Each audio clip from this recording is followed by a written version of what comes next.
بسم اللہ الرحمن الرحیم۔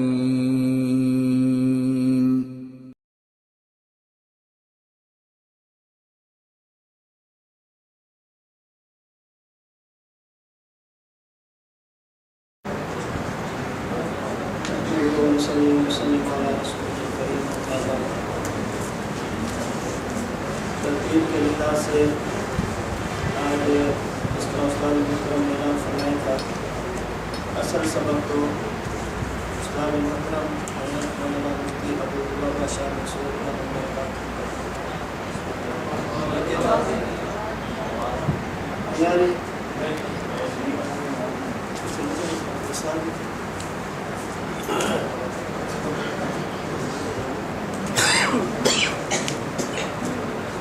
شیڈول کے لحاظ سے آج اصل سبق حضرت استاد محترم مفتی ابو لبابہ شاہ منصور کا برکاتہ کا تھا، لیکن موسم کی خرابی کی وجہ سے استاد محترم نہ پہنچ سکے اور آپس میں بھی کوئی مشورہ اس طرح کا نہ ہو سکا کہ سبق کس کا ہونا ہے۔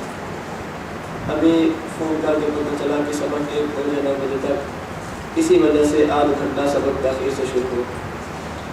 مسئلہ چل رہا تھا حضرت امام بخاری رحمۃ اللہ علیہ اور غیر مقلدین۔ اس کو ہم نے 3 حصوں میں تقسیم کیا تھا۔ نمبر 1 حضرت امام بخاری رحمۃ اللہ علیہ اور غیر مقلدین۔ نمبر 2 حضرت امام بخاری رحمۃ اللہ علیہ کے وہ ابواب جو انہوں نے صحیح بخاری میں قائم فرمائے، وہ ابواب اور غیر مقلدین۔ اور نمبر 3 حضرت امام بخاری رحمۃ اللہ علیہ کی صحیح بخاری کی روایات اور امام اور غیر مقلدین۔ دوسری شک چل رہی تھی کہ ابواب بخاری اور غیر مقلدین ان کا آپس میں کتنا ربط اور کتنا اختلاف ہے۔ اس کی پہلی مثال تھی کہ حضرت امام بخاری رحمۃ اللہ علیہ نے صحیح بخاری جلد 1 صفحہ 16 پہ عنوان اور باب قائم کیا، باب من یرد اللہ بہ خیرا یفقہہ فی الدین۔ اللہ جس بندے کے ساتھ بھلائی کا ارادہ فرماتے ہیں، اللہ اس کو دین کی سمجھ عطا فرماتے ہیں۔ جس بندے کے ساتھ اللہ بھلائی کا ارادہ کرتے ہیں، اللہ اس کو فقہ کی دولت عطا فرماتے ہیں۔ تو امام بخاری کے نزدیک فقہ اس کو ملتی ہے جس کے ساتھ اللہ بھلائی کا ارادہ فرمائے۔ اور غیر مقلدین نے شمع محمدی اسی طرح دیگر کتابوں میں لکھا ہے کہ اگر بندہ فقہ حنفی کا مطالعہ کرے تو پتہ چلتا ہے کہ فقہ اور چیز ہے، حدیث اور چیز ہے۔ یعنی امام بخاری فرماتے ہیں فقہ ملتی ہی اس کو ہے جس کے ساتھ اللہ بھلائی کا ارادہ فرمائے، اور غیر مقلدین کہتے ہیں نانا فقہ اور ہے، حدیث اور ہے۔ نمبر 2 مثال حضرت امام بخاری نے صحیح بخاری میں عنوان قائم کیا، باب من شبہ اصلا معلوما باصل مبین۔ اگر ایک چیز واضح ہو، ایک غیر واضح ہو، ایک منصوص ہو، ایک غیر منصوص ہو، تو مجتہد کے لیے اجازت ہے کہ وہ غیر منصوص کو منصوص پر اور غیر واضح کو واضح پر قیاس کر سکتے ہیں۔ اس پہ غیر مقلدین نے اشکال کیا تھا کہ اس سے 2 صفحات پہلے غالباً صفحہ 1086 پہ امام بخاری نے عنوان کر دیا، باب ما یذکر من ظن الرأی وتکلف القیاس، یعنی قیاس نہیں کرنا چاہیے، رائے سے بچنا چاہیے۔ تو غیر مقلدین کہتے ہیں امام بخاری فرماتے ہیں قیاس نہیں کرنا چاہیے اور تم کہتے ہو قیاس کرنا چاہیے۔ ہم کہتے ہیں جب ابواب 2 ہیں، عنوان 2 ہیں، تو مطلب بھی 2 ہوں گے۔ امام بخاری نے ایک عنوان قائم کیا ہے قیاس کرو، ایک عنوان قائم کیا ہے قیاس کرو، ایک ہے کرو اور ایک ہے نہ کرو۔ ایک میں کرنے کی اجازت ہے اور دوسرے میں مذمت ہے۔ اصل بات یہ ہے قیاس کرنے والے بندے 2 ہوتے ہیں، نمبر 1 قیاس کرنے والا اہل ہو، نمبر 2 قیاس کرنے والا نہ اہل ہو۔ نمبر 1 قیاس کرنے والا مجتہد ہو، نمبر 2 قیاس کرنے والا غیر مجتہد ہو۔ اگر قیاس کرنے والا غیر مجتہد ہو تو امام بخاری فرماتے ہیں باب ما یذکر من ظن الرأی وتکلف القیاس۔ اگر غیر مجتہد ہے تو اس کو قیاس سے بچنا چاہیے، قیاس نہیں کرنا چاہیے۔ اگر اجتہاد اور قیاس کرنے والا مجتہد ہے تو امام بخاری فرماتے ہیں باب من شبہ اصلا معلوما باصل مبین۔ اگر مجتہد ہے تو اس کو اجتہاد کرنا چاہیے۔ نمبر 2 ایک بندہ قیاس کرتا ہے، قیاس 2 طرح کے ہوتے ہیں۔ کبھی بندہ قیاس کرتا ہے نص کے مقابلے میں اور کبھی بندہ قیاس کرتا ہے نص کی وضاحت میں۔ کبھی ایسا ہوتا ہے کہ مسئلہ نص میں موجود ہوتا ہے بندہ کہتا ہے میں نہیں مانتا، کیوں؟ میری عقل نہیں مانتی، میرا قیاس نہیں مانتا۔ اور کبھی بندہ قیاس کرتا ہے مسئلہ نص میں موجود ہی نہیں ہوتا۔ اگر مسئلہ نص میں موجود ہو اور اس کے مقابلے میں بندہ قیاس کرے، اس کو کہتے ہیں قیاس مذموم۔ جیسے نبی کریم صلی اللہ علیہ وسلم معراج سے واپس تشریف لے آئے تو ابو جہل نے مکہ میں شور مچایا، کہنے لگا دیکھو دنیا کا اصول یہ ہے کہ اگر سفر لمبا ہو تو وقت زیادہ لگتا ہے، جتنا لمبا سفر بڑھتا جائے گا وقت بڑھتا جائے گا، کبھی ایسا نہیں ہوتا کہ سفر زیادہ ہو اور وقت کم لگے۔ نبی کریم صلی اللہ علیہ وسلم فرماتے ہیں کہ معراج کے تھوڑے سے وقت میں، کتنا وقت؟ عشاء بھی مکہ میں اور صبح بھی مکہ میں، عشاء اور صبح کے درمیان میں مکہ سے چلا مدینہ منورہ، وہاں سے چلا بیت المقدس، وہاں سے چلا پہلا آسمان، ساتواں آسمان، اس کے اوپر سدرۃ المنتہا اور عرش تک جا پہنچا۔ پھر میں وہاں سے واپس آیا اور صبح کی نماز میں نے مکہ میں ادا کی۔ بتاؤ قیاس اور عقل اس بات کو مانتی ہے کہ اتنا لمبا سفر ہو اور اتنا تھوڑا وقت ہو؟ ابو جہل نے پورے مکے میں شور مچایا، شور مچاتا مچاتا سیدنا ابو بکر صدیق رضی اللہ تعالیٰ عنہ کی خدمت میں پہنچا۔ کہنے لگا ابو بکر یہ بتاؤ، اگر ایک بندہ کہے کہ معراج کے تھوڑے سے حصے میں مکہ مکرمہ سے چلا اور عرش تک پہنچا، عرش سے چلا مکہ مکرمہ پہنچا، بتاؤ تمہاری عقل اور قیاس اس بات کو مانتا ہے؟ حضرت ابو بکر صدیق نے جو پوچھا اس کو استاد محترم ان الفاظ میں بیان فرماتے ہیں کہ اے ابو جہل یہ نہ پوچھ ایسا ہو سکتا ہے یا نہیں، یہ بتا کہ یہ بات کرنے والا کون ہے، یہ بات کی کس نے ہے، پھر میں بتاؤں گا قیاس اور عقل کیا کہتا ہے۔ ابو جہل نے کہا ابو بکر یہ بات اس نبی نے کی ہے جس کا تو نے کلمہ پڑھا، پہلے مالدار تھا اب ٹاٹ کا لباس ہوتا ہے، پہلے تو تاجر تھا اب کھانے کے لیے کچھ نہیں ہوتا، جس نبی پہ تو نے اپنا سب کچھ قربان کر دیا وہ نبی یہ بات کرتا ہے۔ سیدنا ابو بکر صدیق رضی اللہ تعالیٰ عنہ نے ارشاد فرمایا ابو جہل میری عقل بھی کہتی ہے کہ ایسا نہیں ہو سکتا، لیکن میں کہتا ہوں ایسا ہو سکتا ہے۔ ابو جہل نے پوچھا ابو بکر جب عقل نہیں مانتی پھر کیوں مانتے ہو؟ حضرت ابو بکر صدیق نے فرمایا میں نے کلمہ عقل کا نہیں پڑھا، میں نے کلمہ اپنے نبی کا پڑھا ہے۔ عقل مانے اور میں مان لوں اس کا نام ایمان نہیں، عقل نہ مانے بندہ پھر مان لے اس کا نام ایمان ہے۔ تو یہ ابو جہل نے جو قیاس کیا تھا یہ قیاس مذموم تھا، یعنی نص کے مقابلے میں اپنی عقل کے گھوڑے دوڑانا۔ اگر نص موجود ہو اس کے مقابلے میں قیاس ہو، امام بخاری فرماتے ہیں باب ما یذکر من ذم الرأی، ایسے بندے کو قیاس کرنے کی اجازت نہیں ہے۔ نص موجود نہ ہو، غیر منصوص کو منصوص پہ قیاس کرنا، اس کا نام قیاس محمود ہے، جس کے بارے میں امام بخاری فرماتے ہیں من شبہ اصلا معلوما باصل مبین۔ جب باتیں دو تھی قیاس کرنے والے دو تھے، قیاس کی قسمیں دو تھی، تو امام بخاری رحمۃ اللہ علیہ نے باب بھی، اور اس پہ میں نے آپ کو دو مثالیں دی تھی کہ ہم قیاس کے مقابلے میں ہم حدیث کے مقابلے میں قیاس کو نہیں لیتے۔ جب حدیث اور قیاس کا ٹکراؤ آ جائے تو احناف قیاس کو چھوڑ دیتے ہیں، نبی کریم صلی اللہ علیہ وسلم کی حدیث کو لیتے ہیں۔ اس پہ ایک اور مثال نماز کا ایک مسئلہ ہے، اگر کوئی بندہ نماز کی حالت میں قہقہ لگائے، قہقہ کا معنی اتنی زور سے ہنسے کہ خود بھی سن لے اور ساتھ والا بھی سن لے، تو شریعت کا مسئلہ یہ ہے اس بندے کی نماز بھی ٹوٹ جائے گی اور وضو بھی ٹوٹ جائے گا، دوبارہ وضو کرے دوبارہ نماز پڑھے۔ اب ایک طرف عقل ہے، ایک طرف قیاس ہے اور دوسری طرف حدیث ہے۔ عقل کیا کہتی ہے کہ نماز میں قہقہ لگانے سے وضو نہیں ٹوٹنا چاہیے، کیوں؟ انسان کے جسم سے کوئی گندگی تو نہیں نکلی، انسان کے جسم سے کوئی نجاست تو نہیں نکلی، جب نجاست نہیں نکلی تو وضو نہیں ٹوٹنا چاہیے۔ لیکن حدیث مبارکہ میں آتا ہے نبی کریم صلی اللہ علیہ وسلم نماز پڑھا رہے تھے، صحابہ بھی نماز پڑھ رہے تھے، ایک نبینہ صحابی تشریف لے آئے، آگے ایک گڑھا تھا، وہ صحابی چونکہ نبینہ تھے وہ گڑھے میں گر پڑے، تو صحابہ کرام جو حضور کے پیچھے نماز پڑھ رہے تھے ان میں سے بہت سارے لوگ ہنس پڑے، بہت سارے لوگوں نے قہقہ لگایا، حضور نماز سے فارغ ہوئے، فرمایا من کان قہقہ منکم فلیعید الوضوء والصلاۃ، جس بندے نے تم میں سے نماز میں قہقہ لگایا وہ وضو بھی دوبارہ کرے، نماز بھی دوبارہ پڑھے۔ اب ایک طرف عقل ہے ایک طرف حدیث ہے، ہم نے کس کو لیا؟ حدیث کو لے لیا ہے، قیاس کو چھوڑ دیا ہے، لہٰذا ہمارے اوپر یہ الزام لگانا کہ تم حدیث کے مقابلے میں قیاس کو لیتے ہو یہ بالکل غلط ہے۔ نمبر 4، اگر کسی بندے کو نماز کے دوران حدث لاحق ہو جائے، بندے کا وضو ٹوٹ جائے، تو حکم کیا ہے؟ یہ بندہ چلا جائے دوبارہ وضو کرے، اور آگے دو صورتیں ہیں، نمبر 1 دوبارہ نئے سرے سے نماز پڑھے، اور نمبر 2 بنا کرے۔ بنا کا معنی 1 رکعت پڑھ چکا تھا، 1 رہتی تھی، یہ دوبارہ جائے وضو کرے اور آ کے 1 رکعت پوری کرے۔ اب ایک طرف ہے حدیث اور ایک طرف ہے قیاس۔ قیاس کیا ہے؟ ایک بندے کا نماز کی حالت میں وضو ٹوٹا، وضو کا ٹوٹ جانا یہ نماز کے موافق ہے یا نماز کے منافی ہے؟ نماز کے منافی۔ ایک بندہ وضو ٹوٹا، وہ مسجد سے چلا، وضو خانے کی طرف گیا، یہ چلنا پھرنا نماز کے موافق ہے یا منافی ہے؟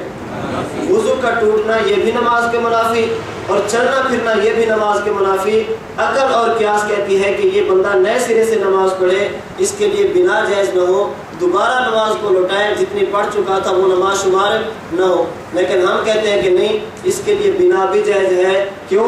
حدیث مبارکہ سنن ابن ماجہ جلد 1 صفحہ 81 صفحہ 85، حضرت امی عائشہ صدیقہ فرماتی ہیں رسول اللہ صلی اللہ علیہ وسلم نے فرمایا من اصابہ قیع او رعاف او قلس او مذی فلینصرف فلیتوضا ثم لیبنی علی صلاته وهو فی ذلک لا یتکلم۔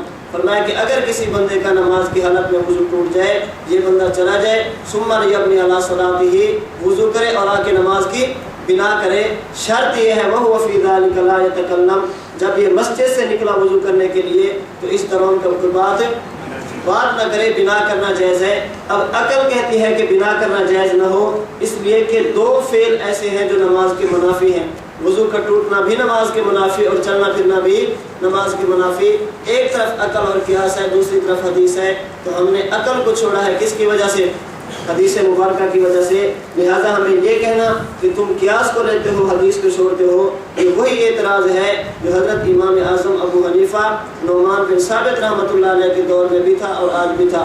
حضرت امام محمد باقر کے سامنے امام صاحب گئے تھے، استاد جی نے بتایا تھا، تو امام اس وقت بھی تھا کہ امام ابو حنیفہ قیاس کو لیتے ہیں، حدیث کو چھوڑتے ہیں، یہ اعتراض آج بھی ہے۔ اگر دلائل کی روشنی میں مسئلہ دیکھا جائے تو بات بالکل واضح ہو جاتی ہے۔ امام اعظم ابو حنیفہ قیاس کو چھوڑتے تھے حدیث کی وجہ سے، آج ان کے مقلدین احناف بھی حدیث کو لے لیتے ہیں، لیکن جب قیاس اور حدیث کا مقابلہ آ جائے تو قیاس کو نہیں لیتے، حدیث کو لیتے ہیں۔ آگے مسئلہ، اگر کوئی بندہ نماز کی حالت میں بات کرے تو نماز ٹوٹ جاتی ہے۔ بات کرے بھول کر، بات کرے جان بوجھ کر، بات تھوڑی کرے، بات زیادہ کرے، بات نماز کی اصلاح کے لیے ہو، جو صورت بھی ہو، جو بندہ بھی نماز کی حالت میں گفتگو کرے تو نماز۔ ایک بندہ روزے کی حالت میں بھول کر کھا لے تو روزہ نہیں ٹوٹتا۔ اب قیاس کا تقاضا یہ ہے جس طرح بندہ بھول کر کھا لے تو روزہ، بلکہ نماز کی حالت میں اگر گفتگو بھول کر کرے تو نماز ٹوٹ جاتی ہے، اگر بھول کر کھا لے تو روزہ نہیں ٹوٹتا۔ قیاس کا تقاضا یہ ہے کہ جس طرح نماز ٹوٹ جاتی ہے اس طرح روزہ بھی، جس طرح دونوں فرض ہیں، جس طرح نماز ٹوٹ جاتی ہے اس طرح روزہ بھی ٹوٹ جانا چاہیے۔ جس طرح بھول کر گفتگو کرے نماز ختم ہو جاتی ہے، بھول کر کھا لے تو روزہ بھی ختم ہو جاتا ہے، یہ ہے قیاس۔ لیکن ہم کہتے ہیں کہ نہیں، صحیح بخاری جلد 1 صفحہ 259 باب الصائم اذا اکل او شرب ناسیا، یعنی بندہ روزے کی حالت میں بھول کر کھا لے تو روزہ ٹوٹے گا یا نہیں ٹوٹے گا؟ اس کے تحت حضرت ابو ہریرہ کی حدیث موجود ہے، رسول اللہ نے فرمایا اذا ناسیا فاکل او شرب فلیتم صومہ، اگر کوئی بندہ روزے کی حالت میں بھول کر کھا لے، روزے کی حالت میں بھول کر پی لے تو اس کو چاہیے کہ روزے کو مکمل کرے۔ کیوں؟ فرمایا اس لیے کہ اللہ نے اس کو کھلایا بھی ہے، وسقاہ اللہ، اور اللہ نے اس کو پلایا بھی ہے۔ یہ کھا لینا بھول کر پی لینا یہ اللہ کی طرف سے نعمت ہے، اس کا روزہ نہیں ٹوٹے گا۔ اب دیکھو، ایک طرف ہے عقل، ایک طرف ہے قیاس، کہ جس طرح بھول کر نماز میں گفتگو کرے تو نماز ختم ہوتی ہے۔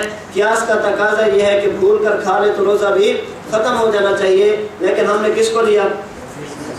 حدیث کو لیا، ہم نے قیاس کو نہیں لیا۔ اس کی کئی مثالیں موجود ہیں، آپ ہدایہ اٹھا کے دیکھیں، ہدایہ کے اندر حضرت امام صاحب فرماتے ہیں کہ ایک طرف ہے قیاس، لیکن ہم قیاس کو نہیں لیتے، ہم حدیث کو لیتے ہیں۔ آپ وہ قیاس ایک طرف رکھیں، حدیث ایک طرف رکھیں، آپ کو کئی مثالیں مل جائیں گی کہ امام اعظم ابو حنیفہ حضرت نعمان بن ثابت رحمۃ اللہ علیہ حدیث کو لیتے ہیں، قیاس کو نہیں لیتے۔ لیکن اس وقت جب نص موجود ہو، اگر نص موجود نہ ہو پھر امام ابو حنیفہ رحمۃ اللہ علیہ کیا کرتے ہیں؟ قیاس کرتے ہیں تو قیاس کی کتنی قسمیں ہیں؟ 2۔ نمبر 1 قیاس کرنے والا اہل ہو، نمبر 2 قیاس کرنے والا نااہل ہو۔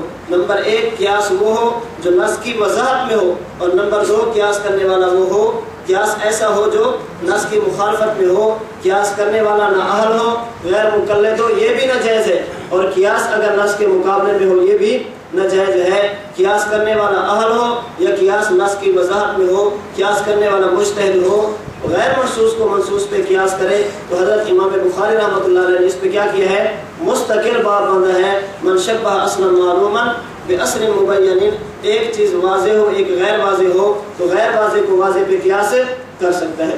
جی اگلا عنوان امام بخاری رحمۃ اللہ علیہ کا صحیح بخاری جلد 1 صفحہ 83۔ امام بخاری رحمۃ اللہ علیہ نے عنوان اور باب باندھا ہے باب من صلی الناس جماعتا بعد ذهاب الوقت۔ کیا مطلب؟ اگر کسی بندے کی نماز رہ جائے اور وقت ختم ہو جائے تو اس کو وقت کے ختم ہونے کے بعد بھی نماز کا اعادہ کرنا چاہیے۔ نماز رہ جائے اور وقت ختم ہو جائے تو نماز کو پڑھنا چاہیے۔ نماز کسی صورت میں بھی معاف، نماز بھول کر چھوڑی تب بھی معاف نہیں ہے، نماز جان بوجھ کر چھوڑی تب بھی معاف، کسی صورت میں نماز معاف نہیں ہے۔ اب ایک طرف امام بخاری رحمۃ اللہ علیہ کا باب ہے، ایک طرف امام بخاری رحمۃ اللہ علیہ کا عنوان ہے، دوسری طرف غیر مقلدین ہے۔ میں نے آپ کو کتاب دکھائی تھی دستور المتقین، مولوی یونس کی، اس کتاب کے صفحہ 122 پہ یہ کہتا ہے اگر کوئی بندہ جان بوجھ کر نماز چھوڑ دے تو اس کی قضا کی ضرورت نہیں، صرف توبہ اور استغفار کافی ہے۔ جان بوجھ کر نماز چھوڑ دی تو صرف توبہ اور استغفار کافی ہے، کسی قسم کے لوٹانے کی ضرورت۔ وجہ کہتے ہیں اس لیے کہ حدیث مبارکہ میں یہ نہیں ہے کہ اگر جان بوجھ کر چھوڑ دو تو اس کو لوٹانا ہے۔ یہ چونکہ ان کے ذہن پہ قرآن و حدیث سے سوال ہوتا ہے نا، بس ظاہری الفاظ کو دیکھنا ہے، اس قرآن اور حدیث کا مطلب کیا ہے۔ غیر مقلد کبھی اس کو نہیں سمجھتا، دیکھے گا نہیں کہ حضور کا منشا کیا ہے۔ اور مجتہد کی خصوصیت یہ ہے مجتہد حضور کے الفاظ بھی سمجھتا ہے اور مجتہد حضور کا منشا بھی سمجھتا ہے۔ حضور کا منشا کیا ہے مجتہد اس کو سمجھتا ہے۔ حضور علیہ الصلوۃ والسلام نے حضرت علی المرتضیٰ کو فرمایا اے علی فلاں شخص کے بارے میں مجھے بتایا گیا کہ اس نے کسی عورت سے بدکاری کی ہے، کسی عورت سے زنا کیا ہے، جاؤ اور اس کو قتل کر دو۔ حضرت علی المرتضیٰ رضی اللہ عنہ چلے۔ اب دیکھو فقتلوہ کتنا واضح حکم ہے، اس میں کسی قسم کا شبہ نہیں ہے۔ حضرت علی المرتضیٰ چلے، آگے وہ بندہ کنویں میں بیٹھا تھا، حضرت علی المرتضیٰ نے اس کو کھینچا تو وہ ایسا بندہ تھا جو جماع کرنے پہ قادر ہی نہیں تھا۔ اب ایک طرف نبی کا حکم ہے کیا؟ فقتلوہ، اس کو کیا کر دو؟ قتل کر دو۔ حضرت علی المرتضیٰ واپس آ گئے، حضور نے پوچھا قتل کر دیا؟ یا رسول اللہ وہ تو جماع کرنے پہ قادر ہی نہیں ہے۔ حضور علیہ الصلوۃ والسلام نے فرمایا اے علی تو نے اس کو قتل نہ کر کے بہت اچھا کام کیا۔ اب بظاہر حضور کی حدیث کی مخالفت ہے، لیکن حضرت علی المرتضیٰ چونکہ مجتہد تھے، حضرت علی المرتضیٰ فقیہ تھے، یہ حضور کے منشا کو سمجھتے تھے کہ حضور نے جو حدیث ارشاد فرمائی ہے اس کا مطلب کیا ہے۔ تو غیر مقلدین کا کام ہوتا ہے ظاہر الفاظ کو دیکھو، ظاہری الفاظ کو دیکھو اور حدیث کا منشا کیا ہے، مطلب کیا ہے، اس کو یہ بیچارے نہیں سمجھتے۔ لطیفہ مشہور ہے، ایک بیچارہ غیر مقلد تھا، اس نے صحیح بخاری کسی کتاب کو اردو حدیث والی اردو کی کتاب اٹھا لی اور حدیث مبارک کے اندر ہے کہ جو بندہ تم میں سے امام ہو تو وہ نماز ہلکی پڑھے۔ خفیف کے غالباً الفاظ ہیں، نماز کیا پڑھے؟ انڈیا والی اردو میں ہلکی کو بڑی اے کے ساتھ لکھتے ہیں، ہلکے، بظاہر ہم اس کو پڑھتے ہیں ہلکے، ہوتا کیا ہے؟ وہ بیچارہ عربی جانتا نہیں تھا، وحید الزمان کا ترجمہ پڑھنے والا تھا، اس بیچارے نے پڑھا کہ جو امام ہو تو وہ نماز ہلکے پڑھائے۔ وہ کیا پڑھائے؟ جب وہ پڑھانے کے لیے اس نے نماز شروع کی تو بس پوری نماز میں ہل رہا ہے۔ مقتدیوں نے کہا امام صاحب خیریت تو ہے؟ پہلے تو اس طرح نماز نہیں پڑھاتے تھے۔ کہتے تم ہو جاہل، تمہیں کیا پتا، میں نے حدیث پڑھی ہے، حضور نے فرمایا کہ جو امام ہو تو وہ کیا پڑھائے؟ نماز ہلکے پڑھائے۔ اس لیے میں چونکہ اہل حدیث ہوں، میں نے کس پہ عمل کیا؟ حدیث پہ عمل کیا ہے۔ یہ ظاہر الفاظ کو دیکھتے ہیں، سمجھتے نہیں ہیں۔ دوسرا غیر مقلد اٹھا، اس نے کہا کہ دیکھو جو تم باجماعت نماز پڑھتے ہو یہ کسی جگہ بھی ثابت نہیں، بلکہ قرآن مجید نے تو باجماعت نماز پڑھنے سے منع کیا ہے۔ قرآن کہتا ہے نماز اکیلے اکیلے پڑھا کرو۔ علماء نے پوچھا ہم نے قرآن بھی پڑھا، ہم نے تفسیر بھی پڑھی، ہم نے حدیث بھی پڑھی، اس کی شرح بھی پڑھی، ہماری نظروں میں تو کوئی ایسا مسئلہ، ایسی آیت اور حدیث نہیں گزری جس میں اللہ نے کہا ہو کہ نماز اکیلے پڑھنی ہے، نماز جماعت کے ساتھ نہیں پڑھنی۔ اس نے کہا کہ دیکھو تم نے چونکہ قرآن و حدیث علماء سے پڑھا ہے، وہ خود نہیں سمجھتے، تمہیں کیا سمجھائیں گے؟ قرآن تو کہتا ہے وَلَقَدْ يَسَّرْنَا الْقُرْآنَ لِلذِّكْرِ فَهَلْ مِن مُدَّكِرٍ۔ قرآن خود سمجھو واضح ہے، دوسروں سے سمجھو گے تو مولوی مسئلے نہیں سمجھائیں گے، خود قرآن سمجھو تو پتہ چلے۔ عربی میں قرآن ہے، تم بھی عربی جانتے ہو، قرآن عربی میں ہے، حدیث عربی میں ہے، خود سمجھ لو، کسی کے پاس جانے کی ضرورت نہیں۔ علماء نے کہا ہمیں بھی وہ آیت دکھا دو جس میں یہ ہو کہ نماز اکیلے پڑھنا ہے۔ کہتے ہیں قرآن کریم میں ہے إِنَّ الصَّلَاةَ تَنْهَا، إِنَّ الصَّلَاةَ، اللہ نہیں کہتا إِنَّ الصَّلَاةَ تَنْهَا، بے شک نماز تنہا پڑھنی ہے، اکیلے پڑھنی ہے، جماعت کے ساتھ نہیں پڑھنی۔ تو یہ ظاہر الفاظ کو دیکھتے ہیں۔ اب ایک طرف امام بخاری کیا فرماتے ہیں، اگر نماز کا وقت ختم ہو جائے، نماز چھوٹ جائے تو نماز کو پڑھنا ہے۔ مولوی یونس کہتا ہے دستور المتقی صفحہ 122 پہ، نانا اگر بھول کر چھوڑ دی، اگر بھول کر چھوٹ گئی تو اعادہ ہے، اگر سو گیا چھوٹ گئی تو اعادہ ہے، اگر جان بوجھ کر چھوڑ دی تو نماز لوٹانے کی ضرورت نہیں ہے۔ وجہ کہتے ہیں اس لیے کہ حدیث میں یہ بات ثابت نہیں، اس لیے کہ حدیث میں یہ بات صحیح بخاری میں بھی حدیث موجود ہے، صحیح مسلم میں بھی حدیث موجود ہے، صحیح بخاری اور صحیح مسلم دونوں میں حدیث موجود ہے۔ حضور علیہ الصلوۃ والسلام نے فرمایا کہ جو بندہ نماز کے وقت سو جائے یا جو بندہ نماز بھول جائے، بھول کی وجہ سے نماز چھوٹ جائے یا سونے کی وجہ سے نماز چھوٹ جائے، تو جب بیدار ہو نماز پڑھ لے اور جب یاد ہے نماز۔ حضور نے کتنی چیزوں کو ذکر کیا، نمبر 1 بھول جائے اور نمبر 2 سو جائے۔ حضور نے یہ تو نہیں فرمایا کہ جان بوجھ کر چھوڑ دو، تب بھی اگر جان بوجھ کر چھوڑنے کی وجہ سے قضا ہوتی، حضور کیا فرماتے، اس کو بھی ذکر فرماتے۔ پیغمبر نے بھول کر قضا کا ذکر تو فرمایا، جان بوجھ کر چھوڑنے کی قضا کا ذکر نہیں فرمایا۔ اگر جان بوجھ کر چھوڑنے پہ قضا ہوتی تو حضرت نبی کریم صلی اللہ علیہ وسلم اس کو بھی ذکر فرماتے۔ اب دیکھو اصل مسئلہ کیا ہے، اس پہ استاد محترم متکلم اسلام حضرت مولانا محمد الیاس گھمن حافظہ اللہ کا مستقل بیان موجود ہے، آپ اس کو سنیں۔ استاد جی نے یہ مسئلہ مثالوں سے سمجھایا ہے۔ قرآن کریم میں اللہ رب العزت ارشاد فرماتے ہیں وَلَا تَقُولُوا لِمَنْ يُقْتَلُ فِي سَبِيلِ اللَّهِ أَمْوَاتٌ بَلْ أَحْيَاءٌ وَلَكِنْ لَا تَشْعُرُونَ، وہ شہید جو میرے راستے میں کٹ جائے، جس نے اپنے جسم کے ٹکڑے کرا دیے، تم نے اس کے جسم کو مردہ، بل احیا، بلکہ یہ کون ہے، اس کو زندہ کہنا ہے، لیکن کیسے زندہ ہے، وَلَكِنْ لَا تَشْعُرُونَ، یہ بات تمہیں سمجھ میں، کیفیت کو چھوڑ دو، زندہ مان لو۔ استاد انشاءاللہ مسئلہ پڑھائیں گے تو یہ وضاحت ساری آئے گی۔ استاد جی فرماتے ہیں اللہ نے اس آیت میں مسلمانوں کو 2 چیزوں کا حکم دیا، نمبر 1 بل احیا، شہید کو زندہ کہنا ہے، نمبر 2 وَلَكِنْ لَا تَشْعُرُونَ، کیسے زندہ ہے، اس کیفیت میں بحث نہیں کرنی، کیفیت میں نہیں جانا، زندہ ماننا ہے۔ اللہ نے فرمایا زندہ کہنا ہے، مماتی کہتے ہیں ہم زندہ نہیں کہتے۔ اللہ فرماتے ہیں کیسے زندہ ہے، یہ بحث نہیں کرنی، وہ کیا کہتا ہے کیسے زندہ ہے، ہمیں سمجھ میں، جس چیز کا اللہ نے حکم دیا اس کو نہیں مانتا، جس سے اللہ نے روکا اس میں پڑتا ہے۔ بہرحال ہم اس آیت کو پیش کرتے ہیں حیات النبی صلی اللہ علیہ وسلم پہ، ہماری دلیل ہے نا، مفسرین نے لکھا ہے کہ جب یہ حیات شہید کے لیے ثابت ہے تو حضور علیہ الصلوۃ والسلام کے لیے اس سے بڑھ کر ثابت ہوگی۔ جب ہم پیش کرتے ہیں تو غیر مماتی غیر مقلد کہتے ہیں اگر اس آیت میں نبی کی حیات کا ذکر تھا تو اللہ نبی کی حیات کو ذکر فرما دیتے، شہید کی حیات کو ذکر فرما کے اللہ نے شبہ میں کیوں ڈال دیا؟ اگر نبی کی حیات بھی ثابت ہے اللہ واضح فرما دیتے کہ میرا نبی زندہ ہے، شہید کی حیات تو ذکر فرمایا ہے، نبی کی حیات کو ذکر کیوں نہیں فرمایا؟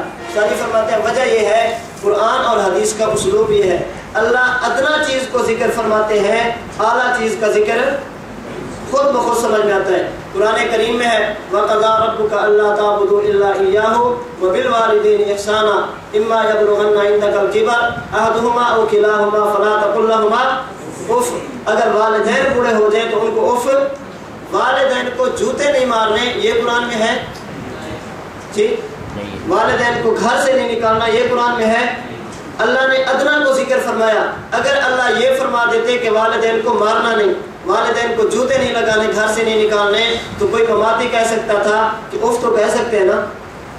اگر اف کہنا بھی نہ جائز تھا اللہ اس کو ذکر فرما دیتے. اگر اللہ اعلیٰ کو ذکر فرما دیتے تو ادنا کا ذکر سمجھ میں نہ آتا. اللہ نے ادنا کو ذکر فرمایا کہ جب والدین کو اف کہنا جائز نہیں ہے تو والدین کو مارنا کیسے جائز ہوگا. اب ایک مواقع اٹھے اور والدین کو جوتے لگانا شروع کر دے, وہ کہیں قرآن کہتے ہیں ہمیں نہ مارو, کہتے ہیں قرآن نے اف کہنے سے منع تو کیا ہے, قرآن نے جوتے لگانے سے منع تو جواب کیا ہوگا؟ اگر اعلیٰ کو ذکر کیا جاتا تو ادنا کا ذکر سمجھ میں نہ آتا. اللہ تعالیٰ نے ادنا کو ذکر فرما دیا ہے, اعلیٰ کا ذکر کیا ہو گیا؟ خود بخود سمجھ میں آ گیا. نبی کریم صلی اللہ علیہ وسلم فرما دیتے اگر بھول کر نماز چھوڑ دی, اگر فرما دیتے جان بوجھ کر نماز چھوڑ دی تو اس کی قضا ہے. کوئی غیر مقلد کہہ سکتا تھا حضور کی امت سے بھول چوک تو معاف ہے, بھول چوک پہ کوئی پکڑ نہیں ہے. حضور نے فرمایا کہ جان بوجھ کر چھوڑ دو تو قضا ہے, اگر بھول کر چھوڑ دو تو اس کی قضا نہیں, کیونکہ حضور کی امت سے کیا معاف ہے؟ بھول چوک معاف ہے. ہم کہیں گے نانا, حضور نے ادنا کو ذکر فرما دیا, اگر جان بوجھ کر چھوڑنے کی قضا کو ذکر فرماتے بھول کر چھوڑنے کی قضا سمجھ میں نہ آتی. اگر جان بوجھ کر چھوڑنے کی قضا کو ذکر فرماتے تو سونے کی حالت میں قضا کی سمجھ نہ آتی. حضور نے ادنا کو ذکر فرمایا ہے کہ وہ نماز جو سونے کی حالت میں بھی معاف نہیں, وہ نماز جو بھول کر چھوڑنے کی صورت میں بھی معاف نہیں, وہ نماز جان بوجھ کر چھوڑنے کی صورت میں کیسے معاف ہوگی؟ بات سمجھو. تو حضور نے ادنا کو ذکر فرمایا ہے, اعلیٰ کا ذکر خود بخود سمجھ میں آیا ہے. مدارس میں پڑھایا جاتا ہے, اشتہار چھپتا ہے کہ اس سال دورہ حدیث والے طلباء کو وظیفہ بھی دیا جائے گا. لکھا ہوتا ہے نا, اس میں شیخ الحدیث کا بھی لکھا ہوتا ہے, شیخ الحدیث کو بھی وظیفہ دیا جائے گا. کیوں؟ اب ایک بندہ کہے کہ ہمیں تو ملے گا شیخ الحدیث کو. مرکز کا اشتہار چھپا کہ جو طلباء تحقیق المسائل میں تشریف لے آئیں گے ان کے کھانے کا انتظام مرکز کی طرف سے ہوگا. پڑھانے والوں کا بھی ہوتا ہے جی, اشتہار میں ہوتا ہے کہ پڑھانے والوں کو بھی کھانا دیا جائے گا. اگر یہ ہوتا کہ پڑھانے والوں کو کھانا دیا جائے گا, شیخ الحدیث کو وظیفہ دیا جائے گا, تو طلباء کا ذکر اس سے سمجھ میں آ جاتا. اسلوب یہ ہے, قرآن دیکھیں, حدیث دیکھیں, اپنا عرف دیکھیں, یہ تینوں چیزیں بتاتی ہیں کہ ہمیشہ ادنا کو ذکر کیا جاتا ہے اور اعلیٰ کا ذکر سمجھ میں آ جاتا ہے. جب یہ کہہ دیا کہ طلباء کو وظیفہ دیا جائے گا, طلباء کو کھانا دیا جائے گا, تو اساتذہ اور شیخ الحدیث کے وظیفے اور کھانے کے لکھنے کی ضرورت نہیں ہے. قرآن, حدیث اور شریعت اور عرف عام, یہ تینوں اسلوب یہ ہیں, ادنا کو ذکر کر دو, اعلیٰ خود بخود سمجھ میں آ جاتا ہے. اب دیکھو, اگر شیخ الحدیث کا لکھ دیا جاتا تو طلباء کا ذکر سمجھ میں نہ آتا. طلباء کا ذکر لکھا ہے, شیخ الحدیث کا ذکر سمجھ میں آیا ہے. قرآن کریم میں اف کہنے سے تو منع کیا, مارنے سے منع نہیں کیا. اف کو ذکر فرمایا ہے اور مارنے کے نہ مارنے کا ذکر خود بخود سمجھ میں آیا ہے. نماز بھول کر چھوڑ دی, اس کو ذکر فرمایا ہے. نماز جان بوجھ کر چھوڑ دی, اس کا ذکر خود بخود سمجھ میں آیا ہے. شہید زندہ ہے, یہ ذکر فرمایا ہے. نبی زندہ ہے, یہ خود بخود سمجھ میں آیا ہے. جس طرح اگر جان بوجھ کر نماز چھوڑنے کے ذکر فرماتے, بھول کر چھوڑنے کی قضا سمجھ میں نہ آتی. والدین کو نہ مارنے کی اگر اللہ فرما دیتے تو اف کہنے سے منع, یہ سمجھ میں نہ آتی. اسی طرح اگر اللہ فرما دیتے نبی زندہ ہے تو شہید کی حیات سمجھ میں نہیں آنی تھی. اللہ نے ادنا کو ذکر فرمایا ہے اور اعلیٰ کا ذکر خود بخود سمجھ میں آیا ہے. بہرحال امام بخاری نے عنوان کیا قائم کیا ہے, اگر وقت چلا جائے تو نماز کی پھر بھی. اور مولوی صاحب کیا فرماتے ہیں, جان بوجھ کر چھوڑ دی تو قضا کی ضرورت ہی نہیں ہے. جی آگے چلو. صحیح بخاری جلد 1 صفحہ 178. حضرت امام بخاری نے باب قائم کیا جو کل استاد جی نے بتایا تھا, لکھوایا تھا آپ کو. باب المیت یسمع خفق النعال, کہ مردہ جس کو لوگ دفن کر دیں وہ دفنانے والوں کی جوتوں کی آواز کو سنتا ہے. استاد جی نے آپ کو کل بتایا تھا اس پہ, طالب الرحمان کی کتاب آئیے عقیدہ سیکھیے. ہمارا نظریہ یہ تھا, پہلے نظریہ یہ تھا کہ ایک غیر مقلد مولوی کی دوسرے غیر مقلد مولوی سے بات نہیں ملتی, ایک کچھ لکھے گا دوسرا. اب ہمارا نظریہ یہ ہے کہ ایک مولوی کی بات نہیں, غیر مقلد ایک ہی مولوی ہوگا, اس کی ایک صفحے کی بات دوسرے صفحے سے نہیں ملتی. ایک صفحے کی بات ہاں اس میں نے آپ کو لطیفہ بتایا تھا کہ غیر مقلد مولوی اس وقت تک مولوی ہے جب تک کتاب، جو ہی کتاب لکھ لی اب وہ مردود بھی ہے، اس کی کتابیں سب کچھ اب غیر مقلدین کے نزدیک مردود ہیں۔ حضرت امام اہل سنت شیخ الحدیث والتفسیر حضرت مولانا سرفراز خان صفدر اللہ ان کی قبر پہ کروڑوں رحمت نازل فرمائیں، حضرت نے ایک کتاب لکھی ہے احسن الکلام فی ترک القراءۃ خلف الامام۔ بندہ امام کے پیچھے نماز پڑھے تو قرآن پڑھنے کی ضرورت، بندہ قرآن نہ پڑھے تو نماز ہو جاتی ہے۔ پوری کتاب کا خلاصہ، پوری کتاب کا نچوڑ یہ ہے کہ امام کے پیچھے فاتحہ نہ پڑھو تو نماز ہو جاتی ہے۔ اس کتاب، یہ کتاب اتنی سی ہے، اتنی موٹی۔ اس کتاب کا جواب لکھا ارشاد الحق عصری صاحب نے توضیح الکلام فی وجوب القراءۃ خلف الامام، یہ اتنی موٹی ہے، توضیح الکلام فی وجوب القراءۃ خلف الامام۔ یہ ٹائٹل پہ لکھا۔ وجوب کا معنی کیا ہوتا ہے؟ جان بوجھ کر چھوڑ دو نماز ہوتی ہے؟ واجب اگر جان بوجھ کے بندہ چھوڑ دے یا چھوٹ جائے تو نماز ہوتی ہے؟ کہتا ہے امام کے پیچھے قرات کرنا واجب ہے، امام کے پیچھے قرات کرنا۔ جواب کس کا لکھ رہا ہے؟ احسن الکلام کا۔ احسن الکلام کا خلاصہ فاتحہ نہ پڑھو تو نماز ہو جاتی ہے۔ جواب کا تقاضا کہتا ہے کہ فاتحہ نہ پڑھو تو نماز نہ ہو۔ کتاب کا عنوان بتاتا ہے کہ فاتحہ نہ پڑھو تو نماز نہیں ہوتی۔ یہ اس کتاب کے صفحہ 101 پہ کہتا ہے حضرت امام بخاری سے لے کر ہمارے دور کے جو محققین، خلاصہ اس کا مفہوم یہی ہے، ہمارے دور کے محققین اہل حدیث علماء تک آپ دیکھ لیں، کسی عالم نے اپنی کتاب میں یہ نہیں کہا کہ فاتحہ نہ پڑھو تو نماز نہیں ہوتی۔ ہم بھی کہتے ہیں فاتحہ نہ پڑھو نماز ہو جاتی ہے، ہم کہتے ہیں جب نہ پڑھو نماز ہو جاتی ہے، یہی شیخ صاحب نے لکھا ہے۔ تم بھی کہتے ہو فاتحہ نہ پڑھو نماز ہو جاتی ہے، پھر جواب لکھنے کی کیا ضرورت تھی؟ سمجھو نا، پھر جواب لکھنے کی کیا ضرورت تھی؟ شیخ صاحب بھی فرماتے ہیں نماز ہو جاتی ہے، تو بھی کہتے ہیں نماز ہو جاتی ہے۔ جب دونوں نماز کے ہونے کا کہنا ہے تو خود کو ضرور مردود کہلوانا تھا۔ تو جب آپ نے یہ پیش کرنا ہے، اس نے آگے سے کیا کہنا ہے؟ ہم کس کے مقلد ہیں؟ میں نے آپ کو کتاب دکھی تھی حضرت امام بخاری رحمۃ اللہ علیہ کے خلاف تلاش حق، یاد ہوگا کہ وہ کہتے ہیں خام میں حضور کی زیارت والا عقیدہ آیات قرآن کا صریح کفر کرتا ہے۔ امام بخاری فرماتے ہیں میں نے بخاری ہی اس لیے لکھی ہے۔ یہاں ایک غیر مقلد آیا، عید الاضحیٰ کی چھٹیاں تھی، یہاں آیا کہتا ہے کہ میں نے رفع الیدین پہ پاس کرنی ہے۔ میں اس کو لائبریری میں لے گیا، میں نے کہا رفع الیدین، سب سے پہلے اس نے سوال یہ کیا، کہتے ہیں کیا بخاری میں رفع الیدین نہ کرنے کی حدیث بھی ہے؟ میں نے کہا کسی کتاب میں ہے صحیح؟ کہتے ہیں صرف ایک روایت ہے جو سنن نسائی میں حضرت براء بن عازب کی ہے۔ میں نے کہا الحمدللہ دنیا میں ایک غیر مقلد پیدا ہو گیا جس نے رفع الیدین نہ کرنے کی ایک حدیث کو مان لیا۔ ایک تو مان لیا نا، باقی ہم خود منوا لیں گے۔ بارہ کہتے ہیں بخاری میں رفع الیدین، میں نے کہا ٹھہر جا پانی پی لے پھر بات کر لیتے، جلدی کون سی ہے؟ تو بات میں نے یہاں سے شروع کی، میں نے کہا یہ بتاؤ رفع الیدین کرنا نہ کرنا بات کی بات ہے، تمہارے مولویوں میں سے جو اس وقت زندہ ہے بہت بڑا نام ہے مبشر ربانی کا، جانتے ہو؟ کہتے جی ہاں جانتا ہوں۔ میں نے کہا کیسا بندہ ہے؟ کہتے بہت اچھا بندہ ہے، ہمارا بہت بڑا عالم ہے۔ میں نے کہا ایک غیر مشہور نام ہے، میں نے اس کا نام نہیں لیا، میں نے مبشر ربانی کا نام لیا۔ میں نے کہا ایک ارشاد الرحمان ہے، اس نے کتاب لکھی، کتاب کا نام ہے تلاش حق، اس کی تصدیق اور نظر ثانی یہ کی ہے مبشر ربانی، جانتے ہو کتاب کو؟ کہتے ہیں ہاں اچھی طرح جانتا ہوں۔ میں نے کہا کیسی ہے؟ کہتے ہیں اگر کوئی بندہ حنفیت چھوڑ کے غیر مقلد ہونا چاہے اس کے پاس دو کتابوں کا ہونا ضروری ہے، نمبر 1 تلاش حق اور نمبر 2 رسول اللہ سے احناف کا اختلاف، احناف کا رسول اللہ سے اختلاف۔ یہ کتاب احناف کا رسول اللہ سے اختلاف حنفیوں سے توڑنے کے لیے ہے اور تلاش حق یہ غیر مقلد بنانے کے لیے ہے۔ اگر کوئی بندہ 2 کتابیں پڑھ لے تو وہ حنفی نہیں رہے گا، غیر مقلد بن جائے گا۔ ہر غیر مقلد کے پاس اس کتاب کا ہونا ضروری ہے۔ میں نے کہا بہت اچھا، کہیں وہ کام نہ کرنا جو یہودیوں نے کیا تھا۔ کہتا ہے کیا مطلب؟ میں نے کہا یہودی حضور کی خدمت میں آئے، کہنے لگے حضور اگر عبداللہ بن سلام کلمہ پڑھ لے تو ہم بھی۔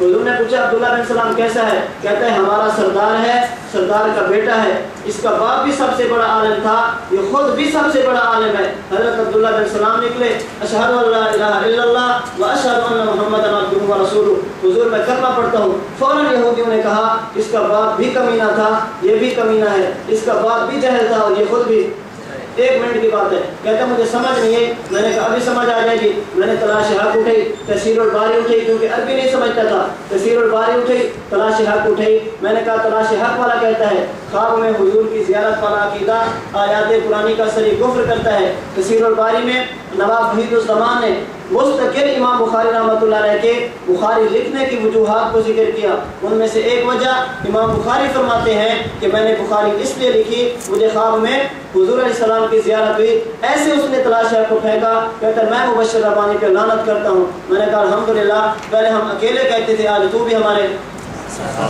تو یہ ملعون کیوں ہوا؟ اگر کتاب نہ لکھتا تو بہت بڑا تھا، جب کتاب لکھ دیا تو کون ہو گیا؟ ملعون ہو گیا۔ بارہ طالب الرحمان نے کتاب لکھی، آئیے عقیدہ سیکھیے۔ امام بخاری فرماتے ہیں کہ مردہ سنتا ہے، مردہ جوتوں کی آہٹ کو، استاد جی نے ساری بات کل بتائی ہے۔ اس سے سوال ہوا کیا مردے سنتے ہیں؟ تو جواب میں کیا کہا؟ وہ مردہ ہی کیا جو سن لے۔ سوال ہوا کیا کچھ نہیں سنتے؟ تو کیا کہا؟ جوتوں کی آواز۔ مردہ بولتا ہے، وہ مردہ ہی کیا جو بولے، کچھ نہیں بولتا، کہتا ہے نہیں، جب فرشتے لا دریتا ولا تلیتا کہہ کے گرز مارتے ہیں تو پھر چیختا ہے، پھر کیا کرتا ہے؟ سنتا نہیں ہے، لیکن جوتوں کی آہٹ، دوسرے لفظوں میں سلام نہیں سنتا، جوتے سنتا ہے۔ اسی طرح سلام کا جواب دے، یہ تو بول نہیں سکتا، لیکن جب گرز پڑتے ہیں تو چیخنے کی ہمت ہو جاتی ہے۔ استاد محترم نے فرمایا بندے کی اپنی اپنی قسمت، ہمیں اللہ سلام سنا دیتے ہیں، ہم سلام سنتے ہیں، ہمیں سلام ملنا ہوتا ہے، تمہیں چونکہ قبر میں جوتے پڑنے ہوتے ہیں، لہذا سنتے بھی کیا ہو؟ جوتے۔ ہمیں اللہ نے بخشنا ہے، اللہ نے جنت دینی ہے، قبر کو جنت کا باغ بنانا ہے، اس لیے ہمیں گرز نہیں لگتے۔ جب گرز نہیں لگتے تو ہمیں چیخنے کی ضرورت بھی نہیں ہوتی۔ تمہیں گرز لگنے ہوتے ہیں، لہذا گرز کھانے کی وجہ سے تم چیخنے کو بھی مانتے ہو۔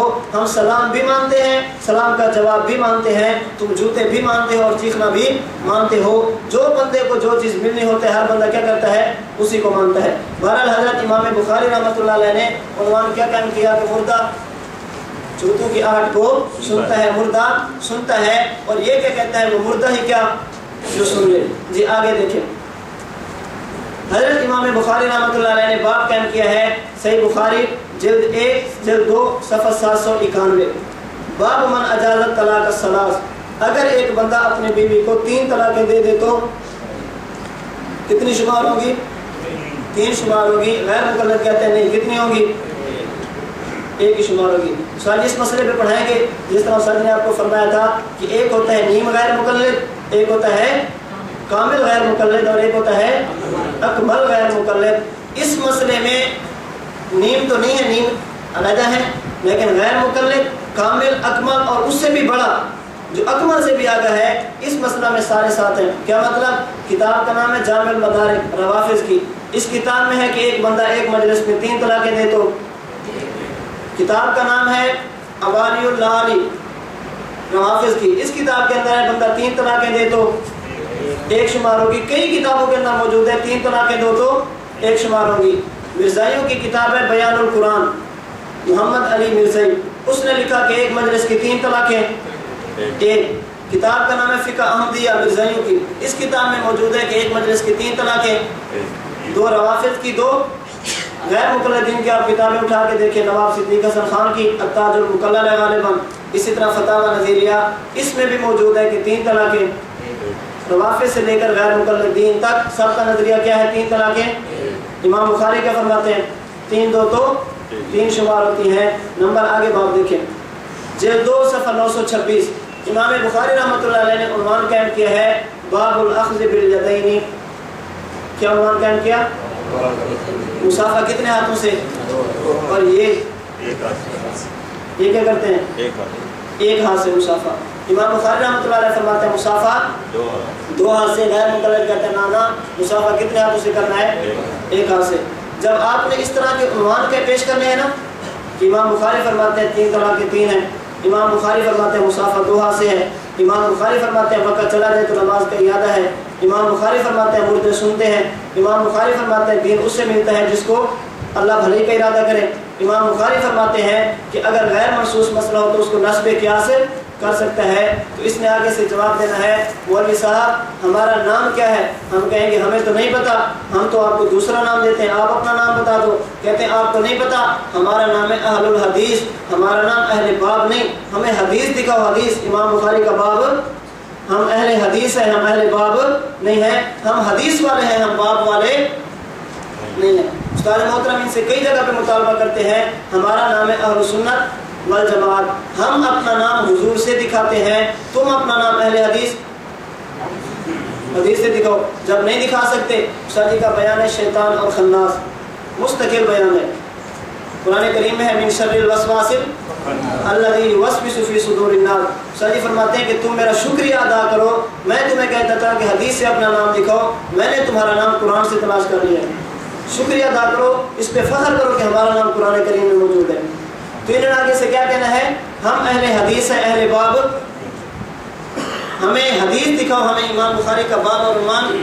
ہم کہتے ہیں بہت اچھا، یہ بتاؤ نماز میں فاتحہ پڑھتے ہو؟ کہتے ہیں پڑھتے ہیں۔ ہم کہتے ہیں کہ اگر کوئی نہ پڑھے، کہتے ہیں نماز نہیں ہوتی۔ دلیل صحیح بخاری میں موجود ہے، اللہ کے نبی نے فرمایا لا صلاۃ لمن لم یقرأ بفاتحۃ الکتاب، جو بندہ فاتحہ نہ پڑھے تو نماز، اس میں مقتدی کا لفظ ہے، فاتحہ نہ پڑھو نماز نہیں ہوتی، مقتدی کا لفظ ہے۔ جب مقتدی کا لفظ نہیں ہے، ہم کہتے ہیں یہ تو دلیل کام نہیں ہے۔ ہم پوچھتے ہیں امام فاتحہ ختم کرتا ہے، آمین اونچی کہتے ہو یا آہستہ؟ کہتے ہیں اونچی۔ دلیل صحیح بخاری میں موجود ہے، اللہ کے نبی نے فرمایا اذا قال الامام غیر المغضوب علیہم ولا الضالین فقولوا آمین، جب امام فاتحہ ختم کرے تو تم قولوا آمین جہرا یا سرا، فرمایا حضور نے قولوا آمین، تم آمین کہو، آہستہ یا اونچی؟ حضور نے یہ، ہم کہتے ہیں فاتحہ پڑھنی چاہیے، حدیث میں یہ تو نہیں کہ مقتدی بھی پڑھے، آمین اونچی کہنی ہے، حدیث میں یہ تو نہیں کہ اونچی کہنی ہے۔ کہتے ہیں ٹھیک ہے حدیث میں نہیں ہے، امام بخاری نے باب تو باندھا ہے نا، کیا کیا ہے؟ جب ہم نے کہا مسافر دو ہاتھ سے تو کیا کہا؟ ہم اہل باب نہیں، ہم کون ہیں؟ ہم کہتے ہیں فاتحہ نہ پڑھنے کی حدیث، فاتحہ نہ پڑھو نماز نہیں ہوتی، صحیح بخاری میں دکھا دو مقتدی کا لفظ، کہتے ہیں حدیث میں تو نہیں ہے، لیکن امام بخاری اتنا بڑا محدث ہے، انہوں نے ایسے باب تو نہیں باندھا۔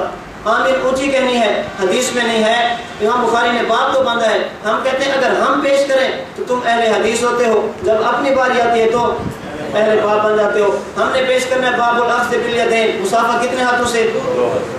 اس سے پہلے ایک اور سمجھیں، اسی کے تحت امام بخاری رحمۃ اللہ علیہ نے حدیث ذکر کی ہے کہ حضرت غالباً انس بن مالک ہے، دیکھ لینا، انس بن مالک فرماتے ہیں میں نے حضور سے مسافہ کیا، میرا ایک ہاتھ حضور کے دو ہاتھوں کے درمیان تھا، میرا ایک ہاتھ حضور کے دو ہاتھوں کے درمیان۔ آپ نے کہنا ہے کہ ایک مجلس کی 3 طلاقیں 3 ہیں، وجہ حضرت عمر کے دور میں اجماع ہوا، حضرت عمر کا فیصلہ ہے، تو کیا کہے گا؟ ہم نے کلمہ نبی کا پڑھا ہے، ہم نے کلمہ حضرت عمر کا، ہم نے کہنا ہے حیات النبی ثابت ہے حضرت ابو بکر صدیق کی وصیت کی وجہ سے، تو کیا کہے گا؟ ہم نے کلمہ ابو بکر کا نہیں پڑھا، کلمہ کس کا پڑھا؟ حضور کا پڑھا۔ ہم نے کہنا ہے تراویح 20 ہے، حضرت عثمان کے دور میں بھی پڑھی گئی، حضرت عمر کے دور میں بھی پڑھی گئی، تو کیا کہے گا؟ ہم نے کلمہ نبی کا پڑھا ہے، ہم نے کلمہ عمر اور عثمان کا۔ ہم نے کہنا جمعہ کی اذانیں 2 ہیں، کہے گا ہم نے کلمہ حضرت عثمان کا پڑھا ہے، ہم نے کلمہ حضرت نبی کریم کا پڑھا ہے، ہم نے کلمہ حضرت عثمان کا۔ ہمیں نبی کا عمل پیش کرو، ہمیں صحابی کا عمل پیش نہ کرو، کیونکہ ہمارا اصول ہے ہمارے نزدیک صحابی کا قول اور فعل حجت لا یصلح للحجت، صحابی کا قول ہو صحابی کا فعل ہو ہمارے نزدیک وہ حجت بننے کی صلاحیت بالکل نہیں رکھتا۔ جب آپ نے یہ مسائل پیش کرنے ہیں، طلاق کا مسئلہ ہو، تراویح کا مسئلہ ہو، جمعہ کی اذان کا مسئلہ ہو، حیات النبی کا مسئلہ ہو، تو جواب میں کیا کہیں گے؟ ہم نے کلمہ مولوی صاحب نبی کا پڑھا ہے، ہم نے کلمہ عمر عثمان علی ابو بکر صدیق کا نہیں پڑھا۔ ہم کہتے ہیں بہت اچھی بات، نبی کا قول ہی لینا ہے، پھر مسافہ 2 ہاتھ سے کر لو۔ حضرت انس بن مالک فرماتے ہیں میں نے حضور سے مسافہ کیا، میرا ایک ہاتھ حضور کے 2 ہاتھوں کے درمیان تھا۔ کہتے ہیں مولوی صاحب پوری حدیث مانو نا، کیا کہتے ہیں؟ حضور کے 2 ہاتھ تھے، حضرت انس کا تو ایک تھا نا، حضور کے 2 تھے، حضرت انس کا تو، اب یہاں کلمہ حضرت انس کا شروع ہو گیا، سمجھو؟ حضور کے 2 تھے، حضرت انس کا تو اگر مسافر دو ہاتھ سے تھا حضرت انس دو ہاتھ سے کرتے نا. حضرت انس کا ایک ہاتھ سے مسافر کرنا اس بات کی دلیل ہے کہ مسافر ایک ہاتھ سے ہے. ہم کہتے ہیں کہ دیکھو اگر تراویح کی بات ہو کلمہ نبی کا ہوتا ہے, اگر طلاق کی بات ہو کلمہ نبی کا ہوتا ہے, جمعہ کی اذان کی بات ہو کلمہ نبی کا ہوتا ہے, جب مسافر کی بات آتی ہے پھر کلمہ حضرت انس کو شروع ہو جاتا ہے. اگر اپنی بات ہو صحابی کا قول بھی حجت ہے, صحابی کا فعل بھی حجت ہے. جب ہماری بات ہے تو خلیفہ راشد کی سنت بھی حجت نہیں ہوتی. فرق سمجھو, اپنی بات ہو صحابی کا قول اور فعل بھی حجت ہوتا ہے, اور جب ہماری بات آ جائے خلیفہ راشد کی سنت بھی حجت نہیں ہوتی. ہم کہتے ہیں اصل بات یہ ہے, دنیا کا اصول یہ ہے, اگر کوئی بندہ کسی بڑے سے مسافہ کرے, کسی بڑے سے ملے, ہمیشہ بندہ اس چیز کا ذکر کرتا ہے جس کی نسبت اس بندے کے ساتھ ہو جائے. حضرت انس بن مالک نے حضور سے مسافہ تو دو ہاتھ سے کیا, لیکن ہاتھ اس کا ذکر کیا جو حضور کے دو ہاتھوں کے درمیان تھا. فرمایا مجھے یہ سعادت حاصل ہے, میں نے پیغمبر سے مسافہ کیا اور میرا ہاتھ حضور کے دو ہاتھوں کے, یہ حضور سے قرب بتانے کے لیے ہے کہ مجھے اتنا قرب ہے کہ میرا ہاتھ حضور کے دو ہاتھوں کے درمیان تھا. حضرت انس بن مالک نے فضیلت کے طور پہ اندر والے ہاتھ کا ذکر فرمایا ہے, باہر والے کو ذکر نہیں فرمایا. وگرنہ کیسے ہو سکتا ہے؟ حضرت انس بن مالک تھے, غیر مقلدین کی طرح بے ادب تو نہیں تھے, وہ تو پیغمبر کے خادم تھے, پیغمبر کا جوتا, پیغمبر کا تکیہ, پیغمبر کا مسواک اٹھانے والے تھے. 10 سال تک پیغمبر کی خدمت کی. کیسے ہو سکتا ہے اللہ کے نبی دو ہاتھ سے مسافہ کریں اور حضرت انس بن مالک ایک ہاتھ سے کریں؟ یہ تو بندہ سوچ بھی نہیں سکتا. وہ تو پیغمبر کے صحابہ تھے, ان سے ایسا کام حضور کے دو ہاتھوں حضرت انس کے ایک ہاتھوں, بندہ اس کو برداشت نہیں کرتا. یہ تو انسان کے عقل میں آنے والی بات نہیں ہے. حضرت انس بن مالک نے اس ہاتھ کو ذکر فرمایا ہے جو کہاں تھا, حضور کے دو ہاتھوں کے درمیان. بارہ جب آپ نے پیش کرنا ہے تو کیا کہے گا حضرت انس کا؟ اب یہاں کلمہ کس کا شروع ہو گیا؟ بارہ امام بخاری کا باب ہو جو عنوان قائم کیا وہ ہو, وہ بھی کہتے ہیں مسافہ دو ہاتھ سے. جو اس کے اوپر اثر ذکر کیا ہے, صافہ حماد بن زید ابن المبارک بیدیہ, حضرت حماد بن زید نے عبداللہ بن مبارک سے مسافہ کتنے ہاتھوں سے کیا؟ دو ہاتھوں سے کیا ہے. اس پہ اثر بھی ذکر کیا, اپنا عنوان بھی قائم کیا اور حضور کی حدیث بھی ذکر کی ہے. غیر مقلد ایسے بدبخت ہیں, عنوان بھی نہیں مانتے, جو امام بخاری نے اثر ذکر کیا اس کو بھی نہیں مانتے, اور جو حدیث ذکر کیا اس کو بھی نہیں مانتے. تو اتنے عنوان ایسے ہیں. اس کے بعد آپ حضرات تلاش کرتے رہیں, کئی عنوان آپ کو مل جائیں گے. حضرت امام بخاری کچھ کہتے ہیں اور غیر مقلدین کچھ کہتے ہیں. انشاءاللہ اس کے بعد ایک اور باقی ہے, احادیث بخاری شریف اور غیر مقلدین.